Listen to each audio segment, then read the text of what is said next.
প্রায় ১৩ দিন বন্ধ থাকার পর চালু হয়েছে সামাজিক যোগাযোগ মাধ্যম ফেসবুক। বুধবার দুপুর ২টার দিকে মোবাইল ফোন ও কম্পিউটার থেকে প্ল্যাটফর্মটি লগ ইন করা যাচ্ছে। চালু হয়েছে হোয়াটসঅ্যাপও।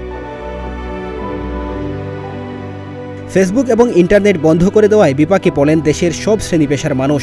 বিশেষ করে মুখ থুবলে পড়ে অনলাইন ভিত্তিক ব্যবসা প্রতিষ্ঠান। কাজ হারানোর সংখ্যা জাগে ফ্রিল্যান্সারদের মনে।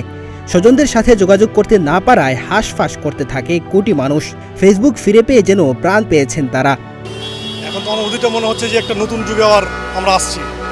আমরা এমনভাবে অভ্যস্ত ছিলাম এটাতে, হঠাৎ করে বন্ধ হয়ে যাওয়াতে আমাদের সবার ক্ষতি হয়েছে, শুধু রাষ্ট্রের না, আমরা যারা ব্যবসায়িক মহলের, সাধারণ জনগণের সবার অনেক ক্ষতি হয়েছে।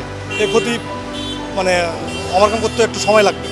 ব্যবসাটা আবার আজকে থেকে আবার হয়তো বা পুনরুজ্জীবিত হইল। এতদিন আমরা ক্যাপটিভ ছিলাম, আমরা বন্দী ছিলাম, শৃঙ্খল ভেঙে আমরা এখন উন্মুক্ত দ্বারে আসছি। ক্ষতি এটা কখনোই কেউ পূরণ করতে পারবে না, এটা কেউই পারবে না, এটা গভর্নমেন্ট, প্রাইভেট, পাবলিক কেউই পারবে না। ইন্টারনেট বন্ধের ৫ দিন পর ব্রডব্যান্ড এবং ১০ দিন পর মোবাইল ইন্টারনেট চালু হলেও আনুষ্ঠানিকভাবে বন্ধ ছিল ফেসবুক সহ অন্যান্য সামাজিক যোগাযোগ মাধ্যম। যদিও ভিন্ন উপায়ে অনেকে ফেসবুক ব্যবহার করেছেন। ইন্টারনেট বন্ধ থাকার কারণে সমস্যায় পড়েন বিদেশ যাত্রীরা। যথাসময়ে ভিসা রিনিউ করতে না পারার কারণে ওয়ার্ক পারমিট বাতিল হওয়ার আশঙ্কা করছেন তারা। যেদিন থেকে ইন্টারনেট খুলে দিয়েছে তারপর থেকে এই সমস্যায় আছে। এখনো স্বাভাবিক অবস্থায় ফিরে নাই, শুধু লোড হয় আর ঘোরে, আর তাছাড়া কোনো কাজ হয় না। চলতেছে না, খুব স্লো, একদম স্লো, ডাউন স্পিড নাই।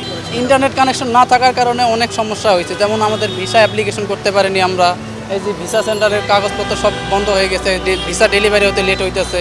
তথ্য প্রযুক্তির এই সময়ে সামাজিক যোগাযোগ মাধ্যম জীবনের সাথে ওতপ্রোতভাবে জড়িয়ে আছে।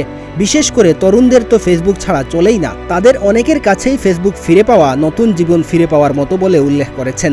ফেসবুক তো বাংলাদেশে অনেক দিন ধরে মানুষ ইউজ করতেছে, এখন একটা ইয়ার মতো হয়ে গেছে, কি বলে, সবাই এটার প্রতি একটা আকৃষ্ট হয়ে গেছে যে অনলাইন ছাড়া মানুষ চলতে পারে না। স্বাভাবিকভাবে যে চলতে গেলে অনলাইন লাগে, তো সেই জায়গায় মনে করেন এই ১০-১২ দিনের গ্যাপে মানুষের অনেকটা খারাপই লাগছে। এর আগে কোটা সংস্কার আন্দোলন ঘিরে সহিংসতার মধ্যে গত ১৭ জুলাই রাতে বন্ধ করে দেওয়া হয় মোবাইল ইন্টারনেট। এরপর ১৯ জুলাই রাতে ব্রডব্যান্ড ইন্টারনেট বন্ধ করে দেয় সরকার। একই সঙ্গে বন্ধ করা হয় ফেসবুক, টিকটক সহ কয়েকটি সামাজিক যোগাযোগ মাধ্যম। তবে ভিপিএন ব্যবহার করে একটি বড় সংখ্যক মানুষ ফেসবুক ও অন্যান্য সামাজিক যোগাযোগ মাধ্যম ব্যবহার করেছেন।